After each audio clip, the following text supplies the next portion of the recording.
Every day he shoveled snow in the icy wilderness, doing so to make the black patch beneath his feet more visible. It was a giant SOS distress signal. It turned out he had been stranded in the Arctic for 3 years, after a plane crash. To survive, he repeated 3 tasks daily. First, he kept the SOS signal clear.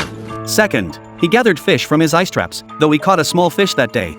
His face showed no joy. He had been eating such food for 3 full years. After a quick meal to regain strength, he began the third task, climbing to the summit of the nearest peak with the signal transmitter, frantically cranking the generator to send distress signals to the outside world. Despite getting no response each day, this was his sole motivation to keep living. What was even more terrifying was that the Arctic was experiencing polar day. He could only shake the signal for a short while before rushing back to camp, only to repeat the same routine the next day. But on this day, as Overgaard busied himself as usual, he discovered the fish-filled box on the ice had broken open, and a massive footprint appeared on the ground. He instantly sensed danger. It meant a polar bear was in the vicinity. To save his life, Overgaard quickly hid inside the plane wreckage. Fortunately, after watching for a long time, he saw no sign of the polar bear, but before he could calm down, the alarm on his watch suddenly rang. It was time to go to the mountaintop to transmit the signal. After a brief rest, Overgaard ventured out despite the risk, shaking the signal transmitter while staying alert. Without this effort, he might well become the polar bear's prey. Yet after shaking for ages,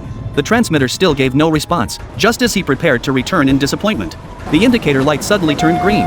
In that instant, hope for survival surged within him. It meant someone nearby had picked up his distress signal. Overwhelmed with emotion, he frantically increased his shaking speed. To his astonishment, as the green light continued to flash, a small helicopter slowly approached. Seeing his rescue plan succeed, Overgaard immediately pulled out his signal stick, unfolded it and frantically waved toward the helicopter. He thought his rescue was finally assured. But just as the helicopter approached him, a massive storm suddenly struck, immediately tossing the helicopter violently. Ultimately, the worst happened.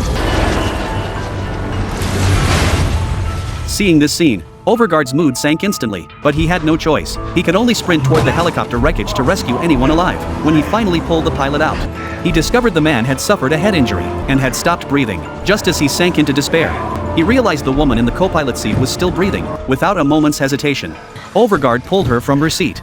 Only then noticing a long gash on her stomach, he knew that without immediate treatment, infection would swiftly claim her life. He frantically searched the wreckage, finally locating a first aid kit to give her basic wound treatment. Thus, the two spent a long night within the wreckage. Early the next morning, Overgaard was overjoyed to find the woman still alive. Feeling her pulse, he finally breathed a sigh of relief. Afterward, Overgaard searched the plane for supplies, luckily discovering an ice pick, an Arctic topographic map, and even a bucket of instant noodles. Overwhelmed with emotion, he ate the noodles hungrily, the tastiest food he'd had in 3 years. After a quick refreshment, Overgaard wrote a distress message on the plane, removed the helicopter's door, and planned to drag the injured woman back to his camp. Looking at the weakened woman before him, Overgaard was consumed with guilt. Had he not fired the distress signal, she might never have faced this tragedy. After giving the woman some water, Overgaard returned to the wreckage once more, searching for usable supplies. This time, he found a portable gas stove, but just as he prepared to leave, he discovered the pilot buried beneath the snow. To ease his conscience, he took off the pilot's clothes and quickly made a simple grave for him. While sorting through the clothes,